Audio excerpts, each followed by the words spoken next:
Lisa Frankenstein is a new comedy released this Valentine's Day weekend, all about a strange teen girl and her reanimated zombie boy, I guess you could call him. I've been so excited to watch this movie, and it did not disappoint at all for me. I am pretty much the exact target demographic for this, though, so I was basically destined to like it. I just thought it was so fun. I think if you go into it just open to having a good time, you won't be disappointed. Lisa Frankenstein is written by Diablo Cody, who has written other teen classics like Juno and Jennifer's Body. This movie was directed by Zelda Williams, who hasn't really directed anything too notable other than a few JoJo music videos. Love her, and now the JoJo cover makes more sense. I don't know if you could call this her directorial debut, but I think it's a very strong starting point for her. The tone is just so consistent, the performances are great, the visuals and aesthetics are over the top, the concept and execution are creative and fun. It's just such a good time, I don't know how anyone could hate it. Depending on where you look, some places will call this a horror comedy, some places will call it a romantic comedy. So the one thing everyone can agree on is that this film is a comedy, which I also agree with. The comedy is definitely the strongest aspect to this film, with the romance and the horror being more minor aspects. But I think it so interestingly blends all three genres. The comedy is definitely a little weird, a little edgy, but that's what I like about it. I think Diablo Cody has a very distinct style of comedy in writing. I think if you like the humor in her previous work, you'd probably like the humor in Lisa Frankenstein as well. As a fan of those other movies, I also think this is a really interesting mix, taking the humor and romance aspects from Juno, but combining it with the weirdness and horror elements of Jennifer's Body. While we're talking about genres, this is at least partly a romance and is being released for Valentine's Day. From what I can tell, this is the only romance type of movie being released this weekend. Like, where are all the rom-coms? Is this a remnant of the strikes? I feel like part of it is that they just don't make as many rom-coms anymore. Someone needs to study the death of the rom-com and report back, please. I'm not going to talk about spoilers here, but I do want to get a little more into detail. Based on the name, you can obviously tell that this is kind of riffing off of Frankenstein, and you can do with that information what you will. I'm not going to say too much. And based off the name, you would think it may have something to do with the Lisa Frank brand, but I didn't notice any real connection there. The film is set in 1989, and we follow Lisa, played by Kathryn Newton, who moves in with her new stepfamily after a family tragedy. She's not like other girls. She's quirky and weird and likes to hang out in graveyards. And that's where Cole Sprouse' character, the Creature, comes in. Other notable cast members include Carla Gugino, who plays Lisa's stepmom, and Eliza Soberano, who plays Lisa's new stepsister named Taffy. Cole Sprouse plays an interesting character for him. I mean, he's a zombie boy. Opportunities like that don't come around all the time. And I'm just a Cole Sprouse stan, so I'm gonna watch pretty much anything he's in. Somehow, even under all those prosthetics, it's still giving Jughead vibes. I also thought Kathryn Newton was great. I've liked her in her previous roles, so I was excited to see more from her, and she really delivers. There's a lot of really great things about this movie, but as far as performances go, she really carries the film. She's obviously the main character, and she's in most scenes, but also she really has to carry conversations all by herself. As her character becomes more comfortable in her new environment, she starts to come out of her shell.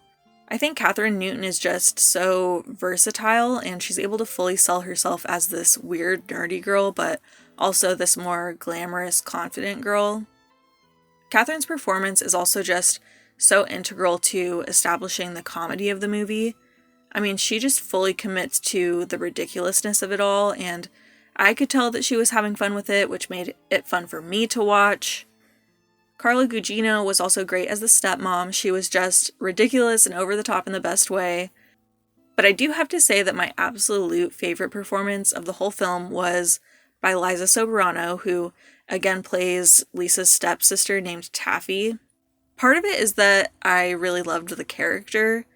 There wasn't any of the stereotypical girl-on-girl hate. Even though Taffy is a preppy cheerleader type, she was just really sweet and had such an adorable relationship with Lisa. But I don't know, I just loved Liza's charisma and then also just her raw emotion in some of the more dramatic scenes. I loved her and I really hope to see her in more things. I loved the aesthetics, the whole neon 80s look. It's not necessarily anything new or original aesthetically, but it's fun and colorful, so I'm just drawn in like a baby watching Cocomelon. I don't know what to tell you. I loved the costumes and hair too, of course. I can't really speak to how authentic this kind of 80s vibe is. I know eras are kind of romanticized and made into caricatures over time, but I do think they fully commit to this version of cheesy 80s nostalgia. There are some other creative bits they do, some animated segments, dream sequences that are interesting in some ways, but also feel a little inconsistent and random. As I've said before, and will continue to say, enjoyment is super important to me, and I had such a good time the entire time watching this. I think it's the perfect length, no time is really wasted. I think there are things that happen in the story that maybe don't make much sense, but it's also just so over the top and ridiculous that I didn't ever really feel the need to sit back and question everything. I was just along for the ride and just took it for what it was, which is a stupid, fun teen movie. And I really feel like this will become a modern teen classic. For the most part, I do try to take it for what it is, but I do feel a little unsatisfied in terms of character development. I just felt like there were some gaps in terms of characters and relationships, kind of like plot holes, but for characters? Can I just call them character holes? I don't feel unsatisfied with the story at all. I left feeling good, with resolution, with no questions left unanswered, but I felt like I wanted a little more in terms of character growth. This is probably my biggest complaint about the movie, and I think that's probably part of why I didn't feel much of an emotional attachment to the film or the characters. But that's okay, there are a lot of really great things that I did love about the movie. I left this film so confident that it was going to be universally loved that imagine my shock when I saw the critical reception to Lisa Frankenstein.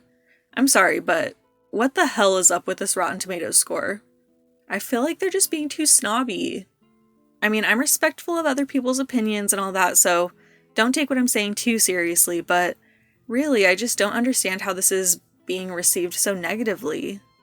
I think it's obvious that this film wasn't going for something groundbreaking or profound, so you kind of just have to meet it where it's at and where its intentions are. And like Jennifer's Body, I think critics are going to be on the wrong side of history for this one.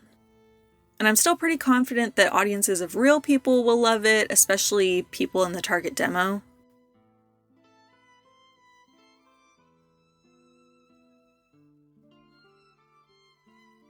I am starting to wrap my review up, but I do want to say that even though this is for the most part a light, funny teen movie, it did touch on some darker subject matter.